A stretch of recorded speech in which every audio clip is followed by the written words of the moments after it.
Thank you so much for coming. So I was at the US FDA in the Center for Devices and Radiological Health, and our entire communications office was decimated. So right now, if somebody has a pacemaker inside their body that is failing, there is nobody there to communicate that to the public. So we covered everything from Band-Aids to brain implants to breast implants to pacemakers to hips. If there's a recall, there is no staff there to tell the public that people have devices inside their body that are failing them or creating toxic situations in their body. Okay, we're going to keep working. We're going to keep working. There's a lot of people out here celebrating these federal workers getting fired like they just won something. But you're missing the point, and we're going to get there, but let me set this up. The federal government is the largest employer in the United States. It's bigger than Walmart, it's bigger than Amazon, it's bigger than your former friend's MLM company. But here's the thing, these former federal workers aren't being executed, they're not being shot into space. They're entering the job market, which means they're about to start competing for jobs. You know, your job. And lately there's been this celebratory energy coming from certain corners of the political spectrum every time a large group of federal employees get let go. Real quick, let's compare. Your resume says that you're a team player and you can lift 50 pounds.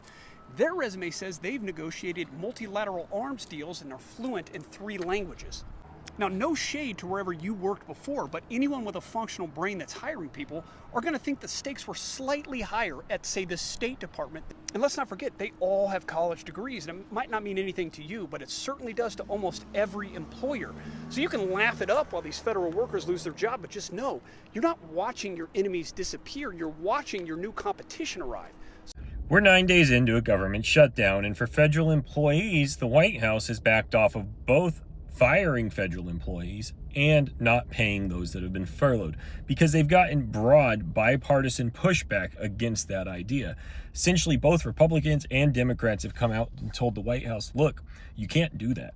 One, we passed a law. Trump, you signed the law that says we're going to pay them. And now the White House has changed their tune. This was another Russell Voigt scheme that didn't go anywhere. But what's happening in the House and the Senate? I'll let Mike Johnson tell you what's happening in the House. Are there any conversations going on as far as negotiations, either formally or informally? It's a great question. It's very difficult for us to have a negotiation when I have nothing to bring to the table.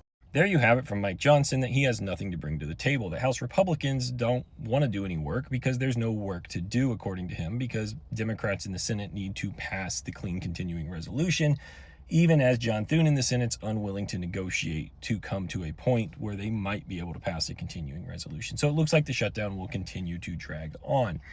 That being said, over at the IRS, they've started running out of funding, and about 50% of their employees just got furloughed, which means half of them got notices saying they weren't going to get paid going forward. And of that, managers didn't know what the hell they were doing, and some of them got unemployment paperwork and told they weren't going to get back pay and file for this, and others said, hey, you're going to get back pay, don't worry about it.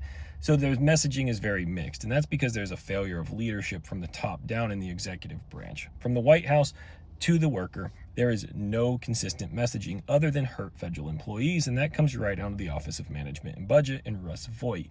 So that's where we stand on the shutdown. The House is at an impasse. The Senate is at an impasse. The White House doesn't know what the hell's going on. They keep tacoing on everything, and federal employees and American citizens are taking the brunt of this, and it's showing in the polls as more Americans than ever are blaming Republicans for the shutdown.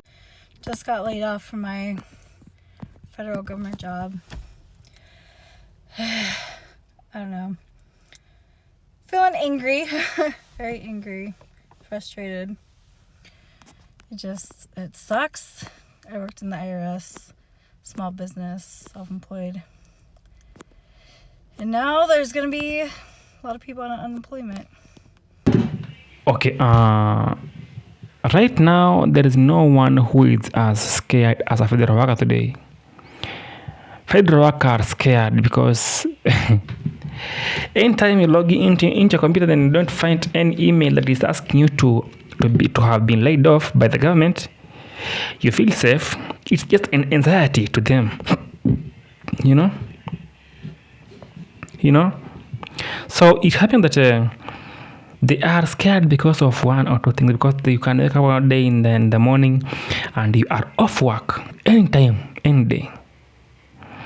I have here videos of federal workers who have been laid off, some who are thinking of being laid off by the government, but also they have hope that no one is laying them off. But anything can happen anytime. They are prepared.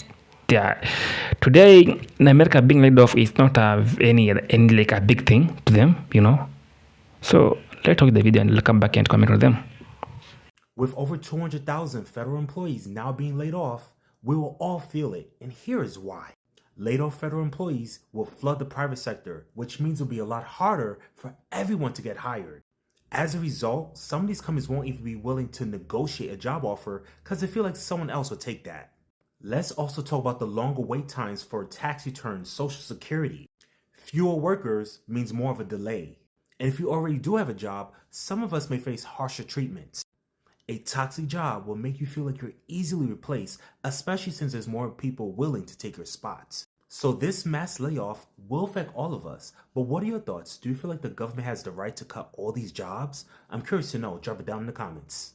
Those signed executive orders and not a single thing is being done about the price of eggs or the price of gas. You see, the average American is 1 to 2 paychecks away from being homeless, and they're laying people off by the tens of thousands. What's going to happen to their homes? All these big corporations buying up all the homes so their actual families can't even have them. Everybody knows this man is transactional, and everything with him is quid pro quo, something for something. So do you really think this is about making America great, or is it about making him and his buddies rich? Then you want to jump on the internet looking for sympathy, talking about how you lost your farm, how you're losing your house, how you lost your job. Honey, who'd you vote for? Let's hear about that. You don't want to say who you voted for because you know that your decisions contributed to where you are right now. And you don't want anybody to say, I told you so. But you do want their check, though. You do want their sympathy, though. You do want them to contribute to your GoFundMe, though. You hate liberals, but you don't mind taking some of that liberal money, am I right? He is everything that he promised that he would be, but he convinced you that the pain he planned to inflict would never affect you. Their greatest strength is being able to exploit your hateful heart. They tell you they want to defund schools, and you're like, yeah, defund the schools. What about your special needs child?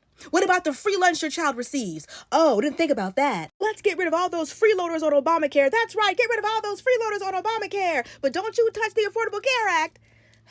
They say black and brown people are getting too many opportunities they didn't deserve. Let's get rid of DEI. And you're right there. Yeah, let's get rid of DEI. You're a woman. You're over 60 in the workforce. You use a wheelchair. Oh, didn't think about that. They know you didn't think about that because you're so busy worrying about who you can hurt that you don't realize that you're hurting yourself. When it finally gets to the point where it affects you, I don't want you to blame the Democrats. I don't want you to blame an immigrant. I don't want you to blame DEI. I don't want you to blame a trans athlete. I want you to blame you and your hateful heart.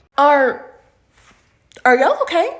Because as someone myself who has never, ever worked a day in my life in the public sector, seeing folks who work in the private sector celebrate federal workers losing their jobs and getting laid off, are y'all okay? You do realize that these are highly skilled, highly trained, highly educated people that you will now have to compete with in the workforce to get a job?